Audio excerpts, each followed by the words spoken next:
This week's podcast is sponsored by thejoyofplants.co.uk. During the next couple of weeks, The Joy of Plants will be showing us all how to achieve wabi-sabi with our houseplants. The Joy of Plants invites you to step into the home of London-based botanical artist, florist and prop stylist Yasuyo Harvey for wabi-sabi style inspiration and to get a glimpse of the gorgeous plants in her home. Visit thejoyofplants.co.uk for the latest plant-filled inspiration, care tips and DIY projects.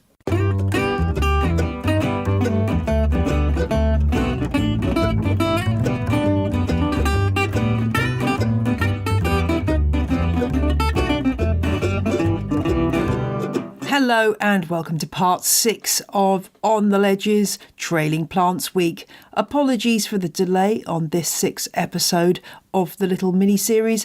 Life got in the way over the weekend and so I'm just catching up today. I'll bring you part 6 today and part 7 coming up tomorrow, and then episode 68 of the podcast will be coming on Friday as usual, so don't worry, you won't miss out.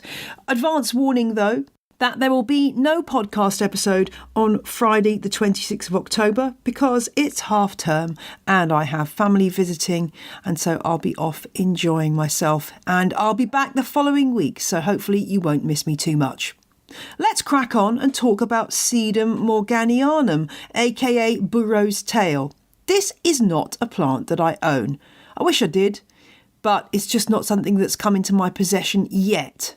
Emphasis on yet. But digging into the history and background and care tips for this plant, it is a really fascinating one. So it's a delight to share this information with you. Unlike some of the other plants I've profiled in this series, burro's tail has only been in cultivation since 1935. You can do the maths. It's a plant that grows in a particular plant of Mexico, but here's the mystery. For many, many years, nobody actually knew where this plant was growing in the wild. I located a fascinating article on Sedum morganianum by Miguel Cesaro, David Jimenez Sevilla and Amparo Alvalat-Batana, and I apologise if I've mispronounced any of those names. This comes from a journal of the International Crassulaceae Network. I will put a link to it in my show notes because it really is so fascinating to find out that this plant really was a bit of a mystery for many years. So in February 2008, the authors of this piece literally stumbled across the plant growing in a ravine in central Veracruz in Mexico. Can you imagine the excitement they must have felt at having finally seen this plant in the wild? So how did it end up in cultivation in the first place? Well, the story goes that back in 1935, a botanist at Golden Gate Park, San Francisco, called Eric Walther, was travelling through Veracruz in Mexico looking for echeverias. And he came across a woman who insisted on dragging him to her father's plant nursery. There was the incredible sight of numerous burro's tails hanging from around the pergola of this property.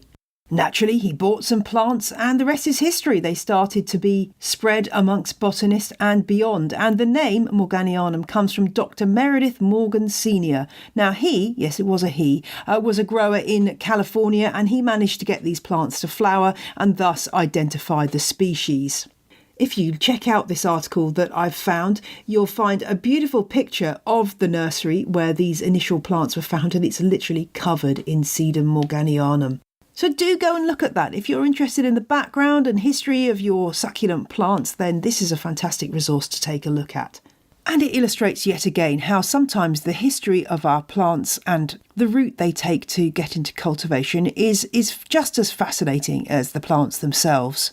Burro's tail, named not surprisingly for the fact that it looks a bit like a donkey's tail when it's hanging down, and those pendant stems can reach up to 1 metre long, are very prone to losing its fleshy leaves. So this is the first peril if you're growing this plant. It will lose leaves just by physical damage. If you overwater, you can end up with a very, very sparse donkey's tail.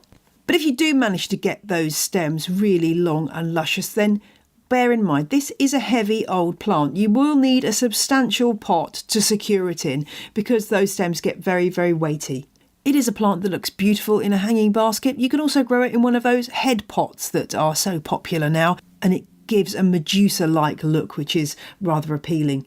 Care tip wise, well, I would treat it pretty much like you treat the string of pearls that we looked at earlier in this mini-series.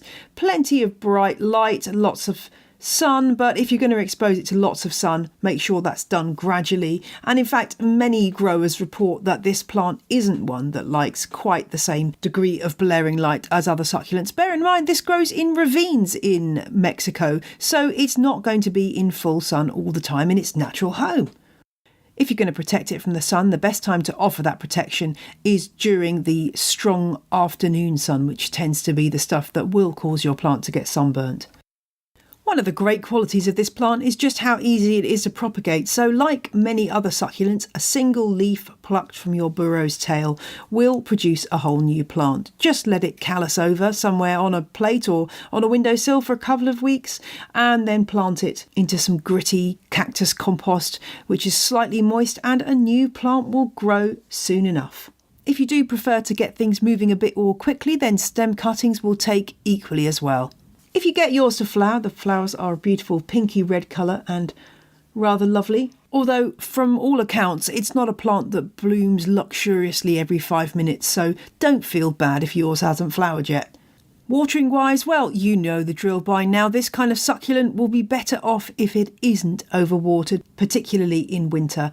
And make sure that you feed with a half or quarter strength fertiliser during the growing season.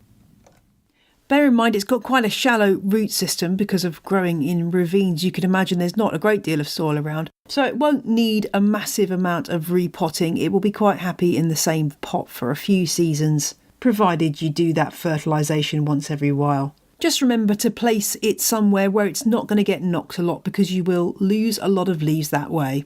Well, I'd love to see your Sedum morganianum plants. I bet some of you have got some stunning specimens, or maybe some of you have got the tiniest ones we could possibly imagine. Either way, I'd love to see some photos, so do hit me up at Jane Perrone or on the Ledge Podcast at gmail.com, or join the Facebook group Houseplant Fans of On the Ledge to share your photos there. I'll be back tomorrow with the final part in this mini-series on Epiphyllum anguliger, or the fishbone cactus. See you then. Bye!